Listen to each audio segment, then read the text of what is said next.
Ay,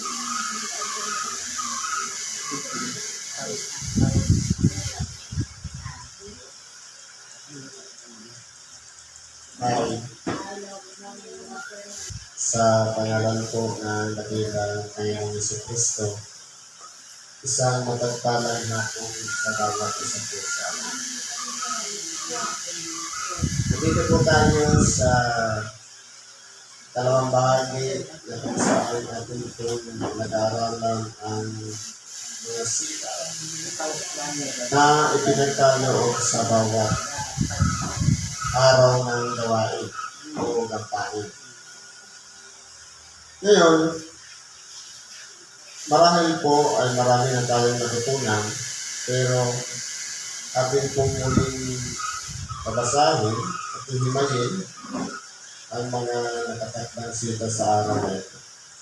Ang una po ayon sa Ebanghelyo ni Apostol Mateo, sa Kapitulo 21, versikulo 22 hanggang 32. Ang sabi po ay ganito: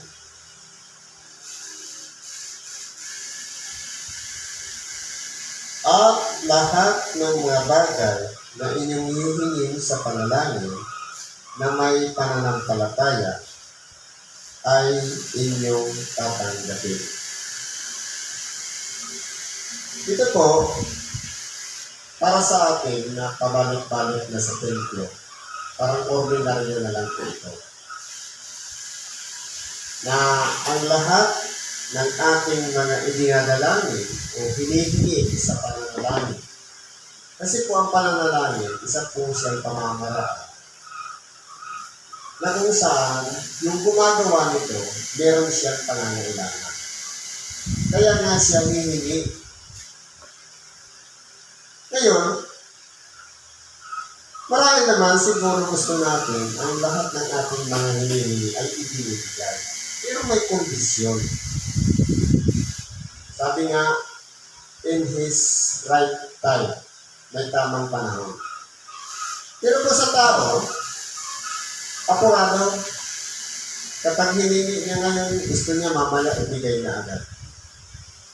Halimbawa, nagbabalak ang mag-approve, na gusto mo ibigay agad. Pinapukasan, nilipat na. Pero hindi po ganon.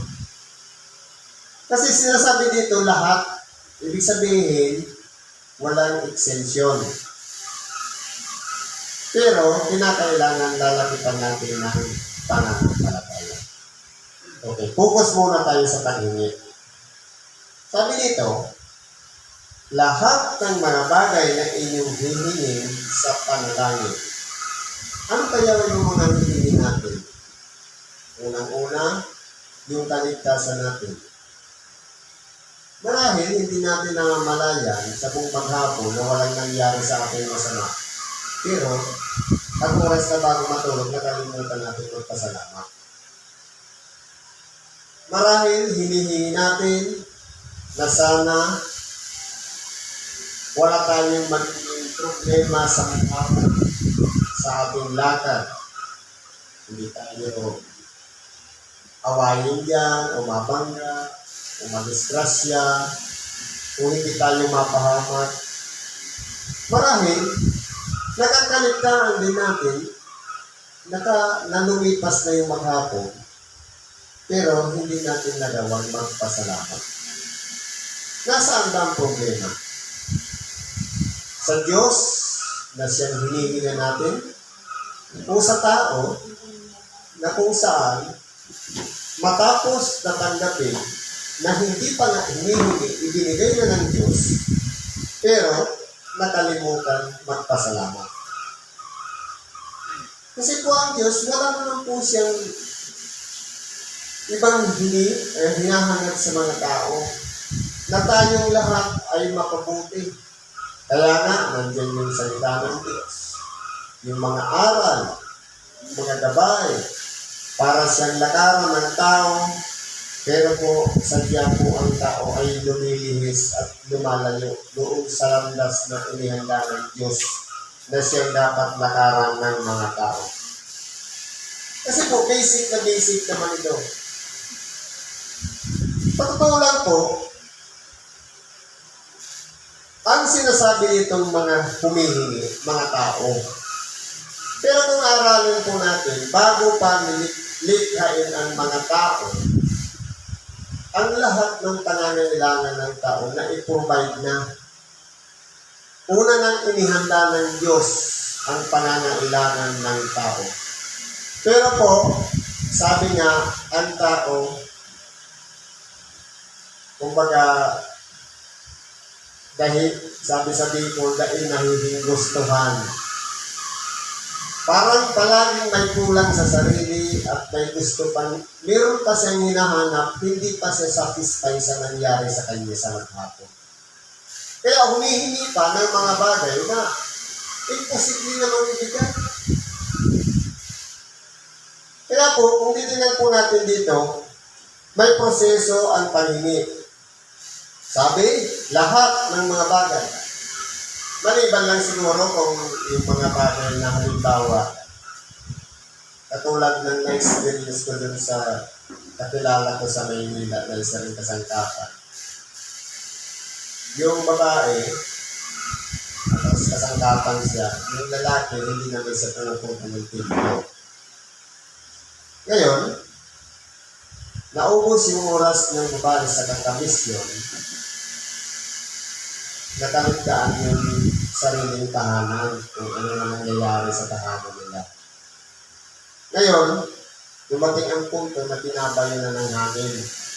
Kumbaga mayroon ng bagyo. Saka siya naupo. Pagkatapos, hindi pa mapakali lumuhod na nalangin. Na kung maaari sana, huwag magita yung bahay nila, huwag ilipad yung hero. Anong sabi ng kanyang asawa? Tumigil ka na sa ginagawa mo. Wala nang mangyayari nga. Kahit sumuin pang anghel para ipako yung hero, hindi na mangyayari. Dahil nandiyan na yung bagyo, binabayo na yung hangin ng hangin yung bahay natin. Wala nang magagawa. Kaya, doon, nung ipilit na yan, sabi niya, mas bukas pala ang isip ng aking asawa dahil kahit hindi siya para simba, nagkaroon siya ng paghahanda sa sarili niya. Natiwala siya dahil pinukpok niya na yung bago pa rin umalampag nung dahili ng hangin. Kaya, sa lahat po sa atin, tinuturuan tayo dito na ang pananalangin po kasi dinadaan po iyan sa tamang proseso din. Hindi ora mismo na kung kailan orasan ng pangangailangan sa katayoy. Kasi po, pagka minsan, ang pananalangin, ginaganap ng tao, pagkipit na sa oras, pag walang-wala ng malapitan. Paano kaya baguhin natin yung pamamaraan? Na sa oras na bago tayo o pagkagising natin sa umaga, iyan na agad ang una natin gawin. Yan ang nangyayari sa mga lalaki. Pagka minsan, hindi pa nakamumog, hindi pa nakapagpasalamat sa Diyos, mas pinapahalagahan pa yung manok na hinihimas-himas. Nagkabitamina pa, samantalang yung anak wala namang sustansya. Yun na lang, imagine na lang mga bagay na yan. Kaya, kinakailangan po, ito na lang yung tanging paraan para makipag-ugnayan tayo sa Diyos, yung pananalangin. Kausapin natin siya. Marahil, ito ang panahon para purihin natin siya, para pasalamatan natin siya, dahil binigyan pa tayo ng panibagong buhay na humihinga muli pagkagising sa umaga at pasalamatan din natin siya sapagkat hindi po tayo napahamak kahit ang ating pamilya. At isa pa, ito rin yung pamamaraan para makahingi tayo ng tawad at makahingi tayo ng gabay sa ating lakad sa buong maghapon at sa mga susunod araw. Pero, lahat po yan ay ginagawa natin. na para tayong nakikiusap sa Kanya na kung pwede sana, na kung maaari sana. Pero, kinakailangan pa rin, huwag manaig yung sarili nating kalooban. Kundi kung ano yung kalooban ng Diyos. Sapagkat siya po ang sasagot sa lahat ng ating mga kahilingan o hinihingi sa Kanya. Ibig sabihin, siya pa rin ang magpapasya. Kaya nga, para mapagtibay ang pananalangin, nilalakitan po yan ng pananampalataya. Sapagkat, sa pananampalataya po kasi, minsan, ito po yung nagpapatibay ng ating mga ginagawa, ng ating mga hinihingi. Dahil, halimbawa, ang hinihingi natin, iligtas tayo sa buong maghapon, pero nagdududa naman tayo sa ating hinihingi. Ibig sabihin, hati yung pananampalataya. Kaya paano ipagtatanong sa atin ang ating mga kahilingan? Kaya po dito, itinuturo sa atin na ng ating dakilang Panginoon na isinulat ni Apostol San Mateo na tayo pong lahat ng humihingi ay may tatanggapin. Lamang, siyempre, ang ibibigay ng Diyos yung para sa ikabubuti natin. Kasi lahat naman tayo nananalangin. Kahit nga yung tumataya sa luto, nananalangin din. Kahit yung magnanakaw, nananalangin din. Na huwag siyang mahuli ng pulis sa kanyang gagawin. Pero, dapat po itatama natin lahat yan. Naayon ba sa kalooban ng Diyos yung hinihingi natin? Yan ba ay ayon sa kanyang pamamaraan? O yan ba ay naayon sa kanyang kalooban? Dahil kapag ang hinihingi natin, magdudulot po ng kasamaan o ikapapahamak natin marami, ipagkakasala po natin at ipanalangin pa natin sa Diyos. Kumbaga, ang ipanalangin lang natin yung mga bagay na mahalaga ayon sa mga ebanghelyo, yung laman ng mga sitas na ating pinag-aaralan, dapat po nakabatay ang ating mga hinihingi. Yun po yung importante.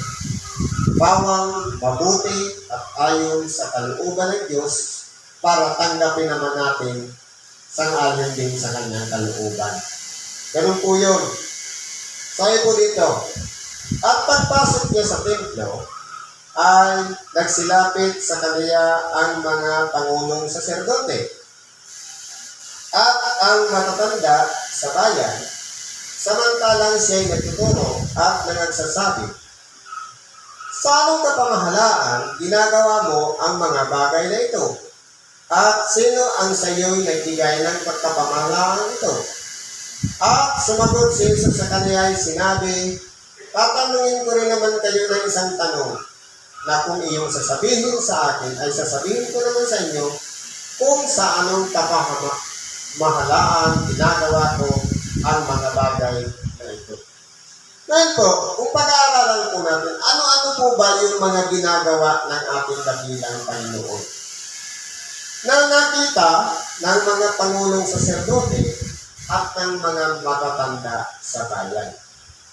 Sapagkat ang ating dakilang Panginoon, kung aralin po natin dito sa Mateo 21, matapos na siya'y pumasok sa Jerusalem, sakay ng isang asno na anak ng babaeng asno na nakaupo doon, nagsapin, pumasok siya doon sa lungsod na ang mga tao ay nangagsisigawan husana sa anak ni David. At pagdating niya doon sa templo, nasumpungan niya ang mga mamalit ng salapi at ang mga ngalakal na nandoon. Pinagtabuyan niya, kumuha siya ng isang lubid, pinagkahampas niya at pinaalis niya sapagkat sinasabi, ang aking bahay ay tatawaging bahay pangalanginan, subalit ginawa ninyong yungib ng mga tulisan. Ngayon po, pag-aaralan po natin, Dahil sa nangyari yun, ang mga pangulong saserdote at ang matatanda ng bayan, imagine na, pangulong saserdote, sila ang gumaganap ng ayon sa kautusan ni Moises na magsunog o mag-alay ng patungkol sa mga kasalanan.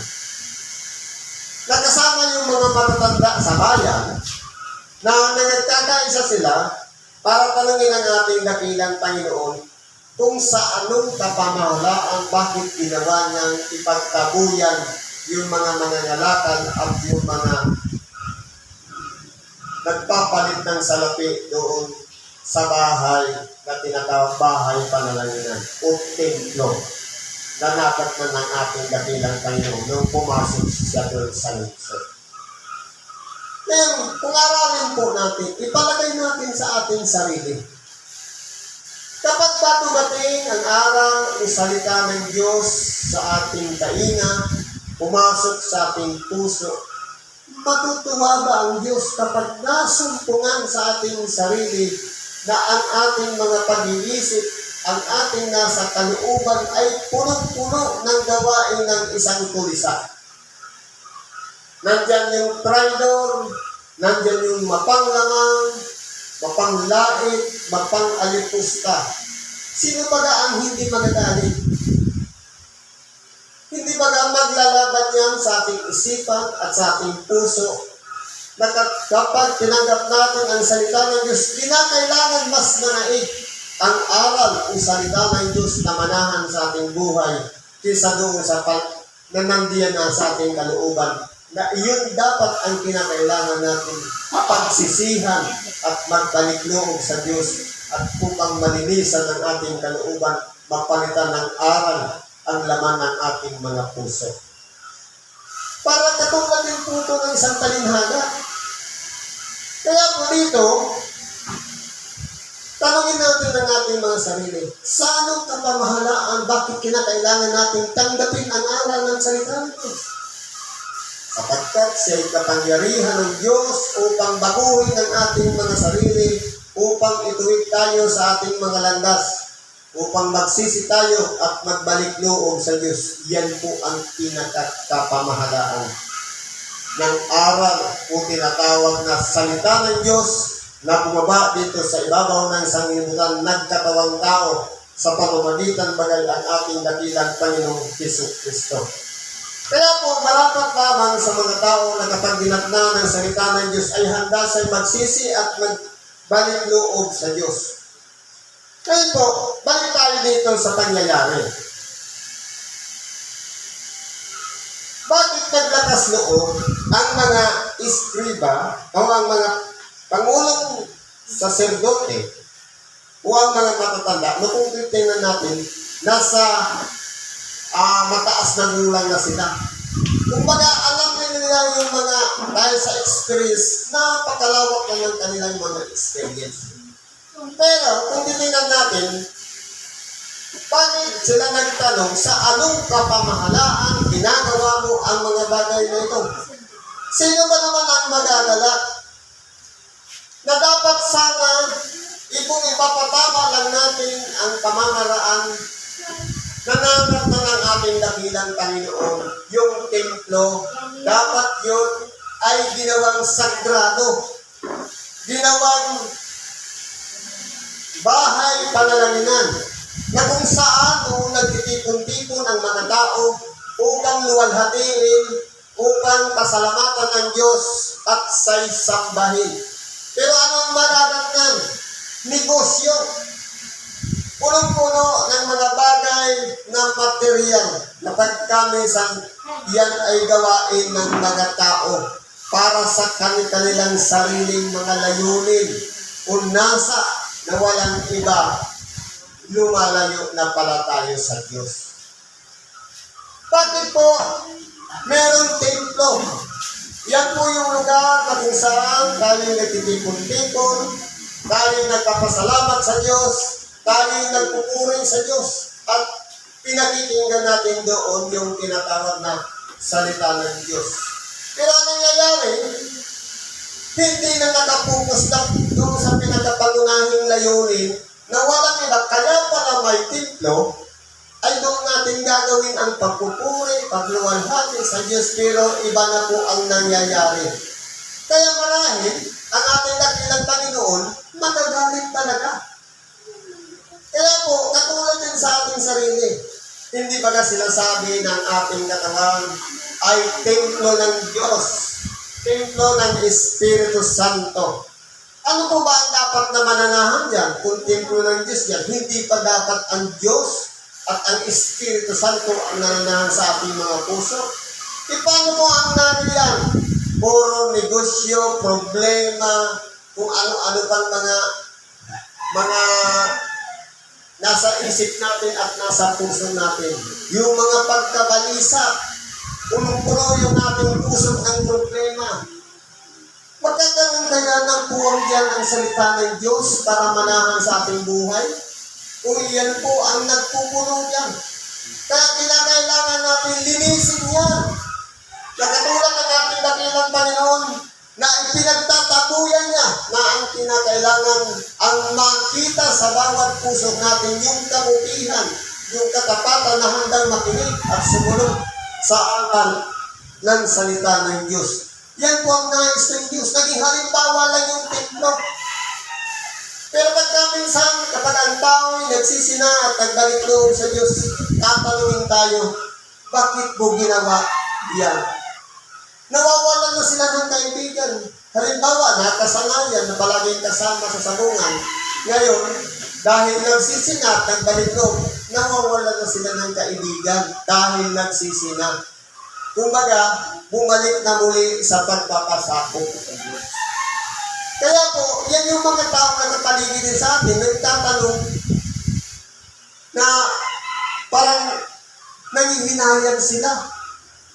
Na dapat sana kasama pa nila na magsugal o kung ano-ano pa man nagawaing makasanlimutan, pero pasalamat tayo dahil mas nanaig pa rin yung panghampas na ginawa ng ating dakilang Panginoon hanggang sa masumpungan natin sa ating sarili na tayo po ay magsisi at maghingi ng tawad o magbalik loob sa Diyos. Eh, salamat po sa Diyos kung tayo po binuksan ang ating mga kaisipan, ang ating ginawa para tayo makapanumbalik sa Diyos. Ngayon, sabi po dito, at sumagot si Jesus sa kanila yung sinabi, tatanungin ko rin naman kayo ng isang tanong, na kung inyong sasabihin sa akin, ay sasabihin ko naman sa inyo kung saan kapamahalaan ginagawa ko ang mga bagay nito. Ang bautismo ni Juan, saan ba ka nagmula? Sa langit o sa mga tao? At kanilang pinangatwiranan sa kanilang sarili na nagsasabi, kung sabihin natin sa langit, sasabihin niya sa atin, bakit nga hindi ninyo siya pinaniwalaan? Katapwat, kung sasabihin sa mga tao, takot tayo sa karamihan sapagkat kinikilala ng lahat na propeta si Juan. Ngayon, ipalagay natin sa ating mga sarili. Yung bautismo ba na tinanggap natin, saan ba galing yun? Galing lang ba yan sa Espiritu? Galing ba sa Diyos? O galing sa mga tao? Na proseso lamang para maging member? Tanungin po natin ang ating mga sarili. Marahil doon natin malalaman na palaisipan. Kaya nga, kahit yung mga matatanda ng bayan, pati mga saserdote, hindi nila alam ang sagot. Bakit nga ba tayo nagpapabautismo? Ang bautismo po ay isang kahilingan mula sa isang malinis na buti.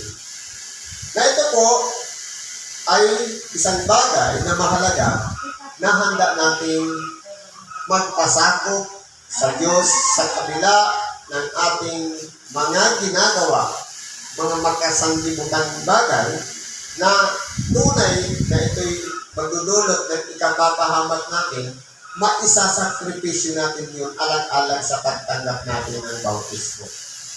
Kasi po ang tawag dyan, pagsuko o pag-surrender ng ating mga sarili.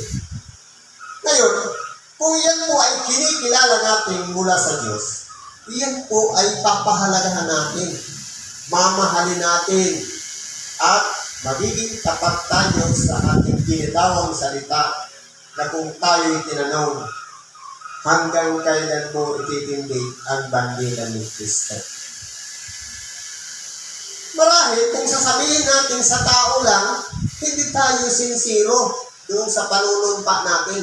Kaya ang mangyayari niyan, sana sa init, sana sa lamig kung dumako ng templo. Kapag gusto lang, dadako siya. Kapag ayaw, hindi sa dadako ng templo.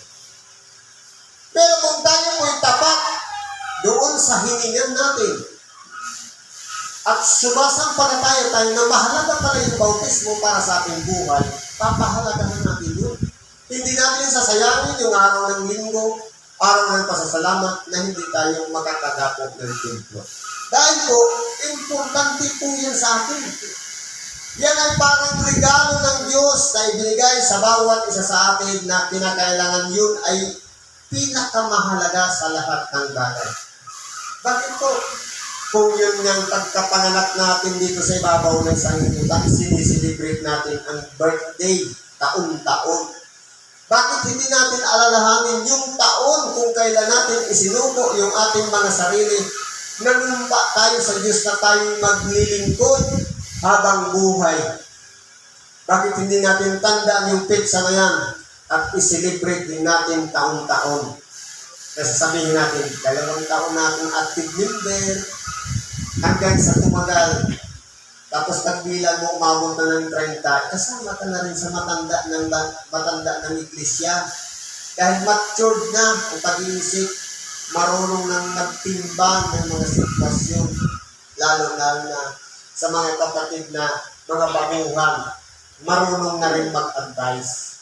Dahil sasabihin na napadaanan ko na yung brad, ito lang ang gawin mo para kasurvive ka. Hindi ba na gano'n? Kaya kung umitinan po natin dito, ang bautismo po, saan ba talaga galing?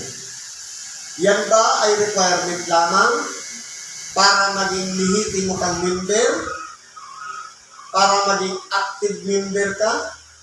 O yan po ay mula sa Diyos? Na kung yan ay sa tingin natin mula sa Diyos, papahalagahan natin siya. Saan man tayo pumunta o pumaroon, dala-dala natin ang pangalan ni Kristo na ibinabahagi natin sa kanila. Lalo na yung mga tao na gusto nating tulungan na magsisirin at magbalik loob sa Diyos. Huwag natin galahin yung mga pangulong saserdote at ang mga matatanda sa bayan na hindi nila alam ang kanilang ipinaglalaban. Kundi matuto tayo na dito'y binibigyan tayo ng karunungan sa pamamagitan ng ating dakilang Panginoon upang manindigan tayo sa bautismong tinanggap natin na alam natin ito pala ang magiging daan upang tayo matuto, upang tayo'y umusbong, lumago yung ating pakikipamayan dito sa ibabaw ng sanglibutan.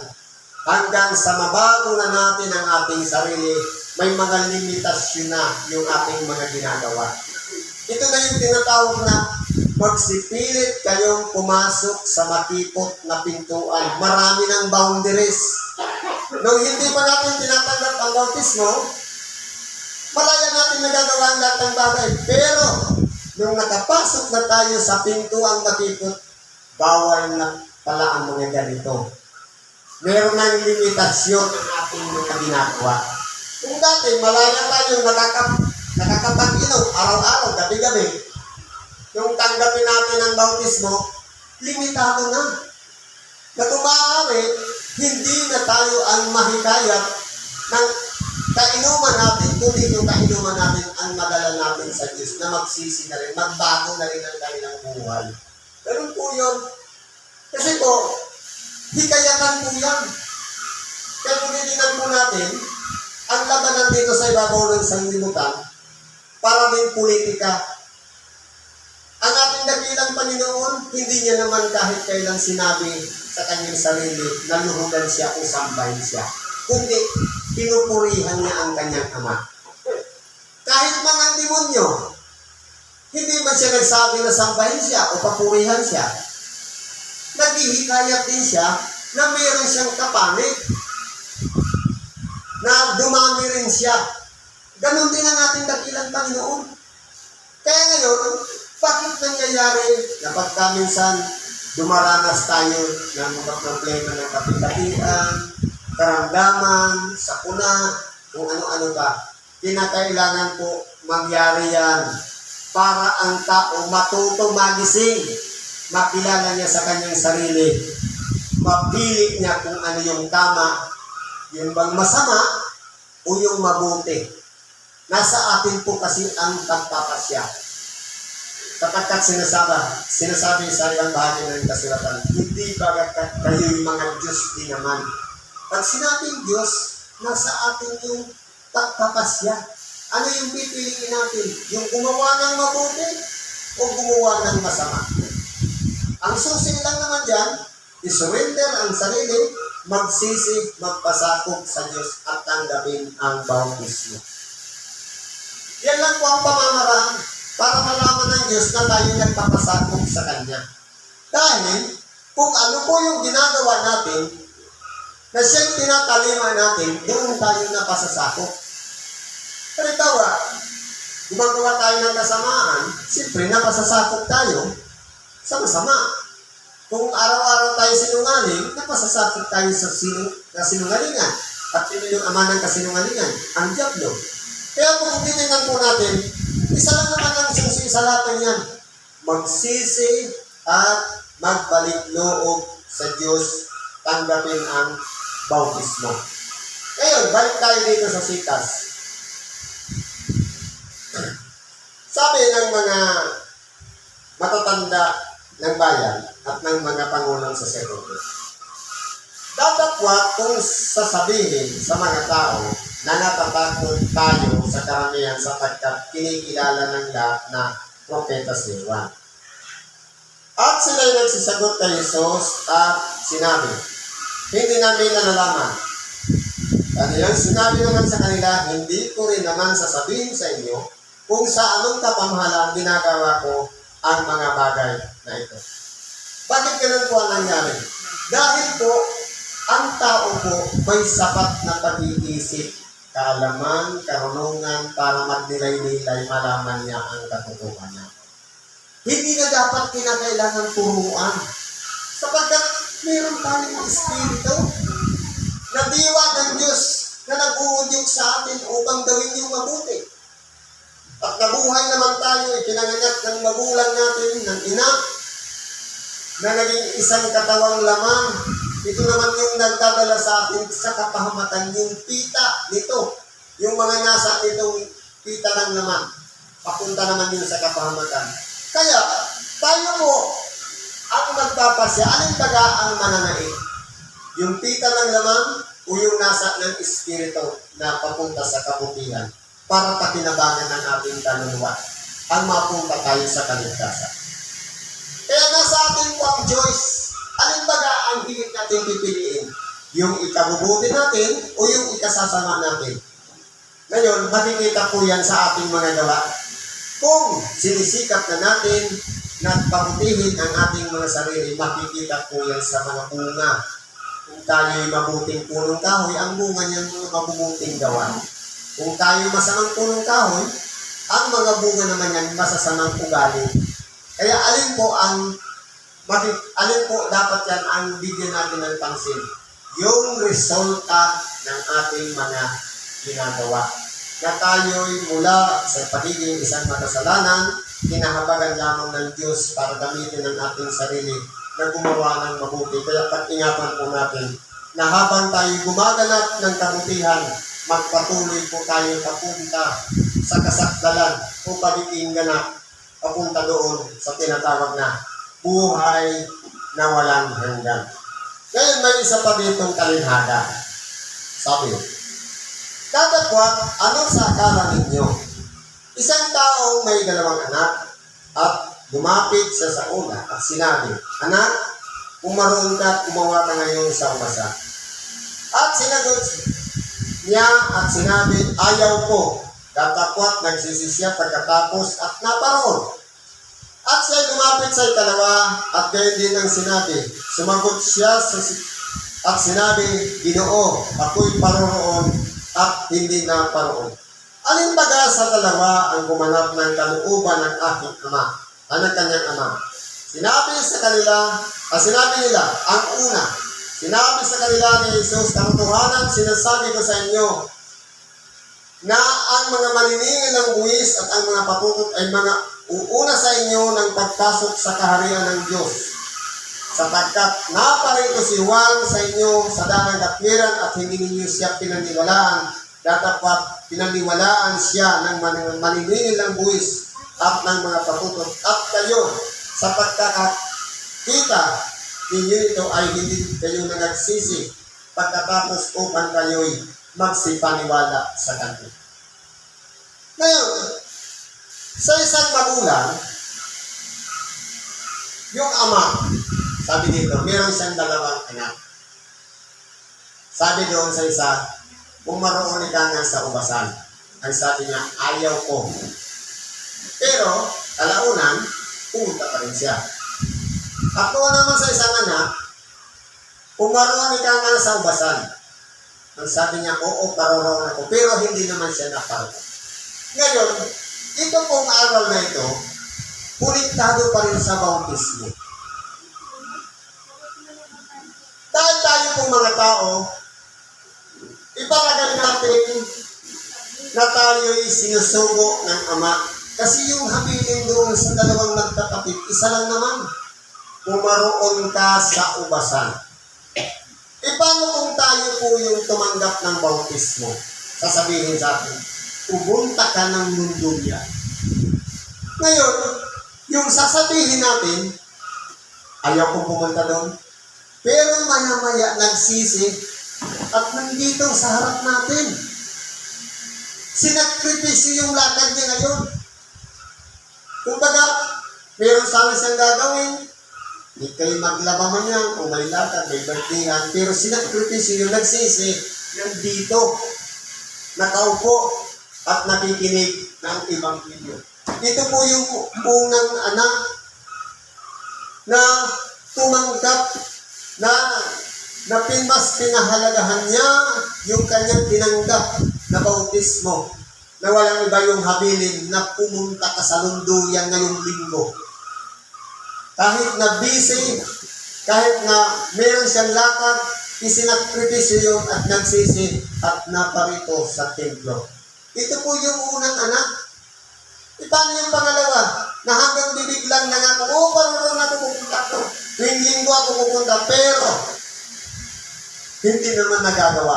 Alin baga ang mas pinahalagahan yung kanyang pananalig o yung bagay na kanyang sinumpahan. Hindi baga yung tumatanggi. Kaya nga si Juan Bautista nangaral yung mga matutuwid. Hindi tinanggap si Juan Bautista. Pero yung mga maniningil ng buwis at yung mga patutot, kung sino pa yung may magbibigat ng mga kasalanan, sila yung tumanggap ng aral. Katulad din naman sa atin. Kapag tayo matagal na sa paglilingkod, kapag tayo'y pabalik-balik na sa templo, dahil alam na natin ang sitas, sabi kanina ni Brad, kabisado ko na yung sitas, kabisado ko na yung topic, alam ko ng paliwanag yan.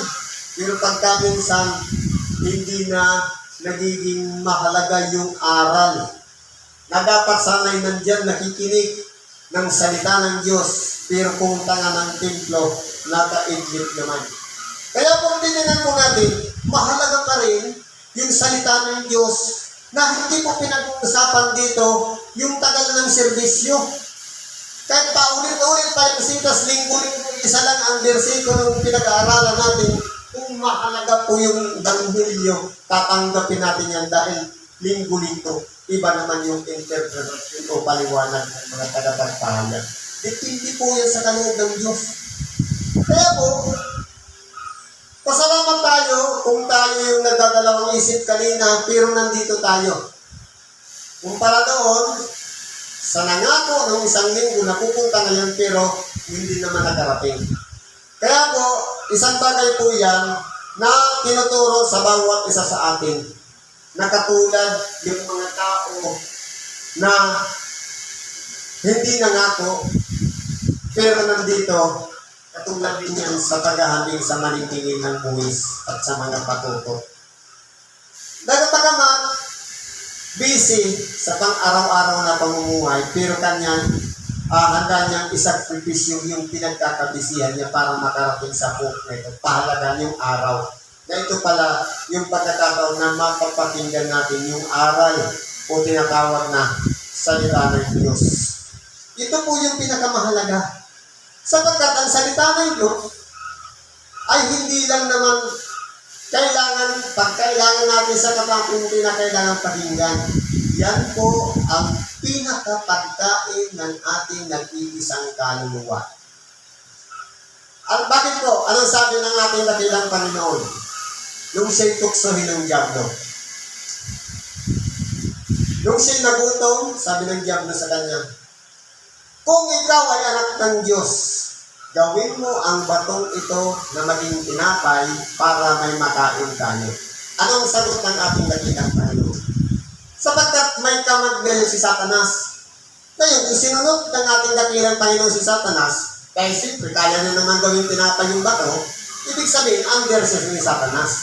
Anong ginawa ng ating dakilang Panginoon? Para hindi siya na-under. Nasusulat, hindi lamang sa tinapay nabubuhay ang tao, kundi sa bawat salitang lumalabas sa bibig ng Diyos. Nakakliran po ang ating dakilang Panginoon. Nasusulat na ang tao ay hindi lang po nabubuhay sa pagkain pumapasok sa ating bibig, ninunguya natin, nilulunod, diretso sa ating tiyan, at pagkatapos yan, dinadaan sa dumi, sa daanan ng dumi. Ang kinabubuhay po ng tao, hindi lang po yung tinapay o yung pagkain na nagpapalakas ng ating resistensya, kundi kinakailangan din natin ng pagkain espiritual. Walang iba ang salita ng Diyos. Kahit sabihin natin, araw-araw tayong busog, kumakain tayo ng agahan, snack, pananghalian, merienda, hapunan, may midnight snack pa. Pero busog na tayo sa pagkain material, pero punong-puno naman ang problema at may karamdaman. Nakapagpag-focus ba tayo sa ating mga gawain? Hindi po. Dahil mas mahirap po gamutin yung ating problema sa pag-iisip. Ano po yung problema sa pag-iisip? Yung pag-alala. Yung pagkabalisa. Yung hindi makatulog. At kung ano-ano pang mga bagay. Alimbaga, ang mahalaga, busog yung ating diwa, yung ating espiritu o kaluluwa ng salita ng Diyos na nabubuhay tayo, na matiwasay kahit matulog tayo na hindi na magising, masaya tayo dahil kasama natin ng Diyos na kapagsisi tayo ng ating mga kasalanan. Kumpara doon sa busog na masakit naman ang ulo, problematic. Kaya po, ang tao, ang kinabubuhay po niya, hindi lang tinapay, kundi kaya na kailangan din natin ng tinapay na buhay sa makatuwid bagay ang salita ng Diyos. Na kung ang tinapay nasisira, nabubulok, ang tinapay ng buhay o salita ng Diyos, yan po ay walang hanggang, walang katapusan. Ito, ang tao may hangganan, mamamatay. Pero pagkatapos na mamatay, ang kaluluwa natin papunta doon sa walang hanggang buhay. Dahil palagi natin binubusog ng walang hanggang salita din ng buhay. At iyan po ang magdadala sa atin patungo doon sa buhay na walang hanggan. Kaya po, pahalagahan natin ang salita ng Diyos. Tanggapin natin siya ng buong pagnilaylayan, aralin natin yung mga bagay na mahalaga na pakikinabangan ng ating kaluluwa kaysa mga bagay na makikinabang lamang ng ating mga tiyan. Yan po ang mas i-priority natin, ang makinig ng salita ng Diyos, isakripisyo natin yung ating pinagkakabalahan alang-alang sa programa ng Diyos na inihanda sa bawat isa sa atin. siguro po, hanggang yun lang ang pakikibagin natin sa salamat po sa Diyos at anuman ang ating karaingan, kahilingan, idulog po natin yan sa lahat sa Diyos at ipagkalog sa ating katiwasayan at kasagutan sa lahat ng ating Panginoon. Salamat at isang magandang hapon sa ating lahat.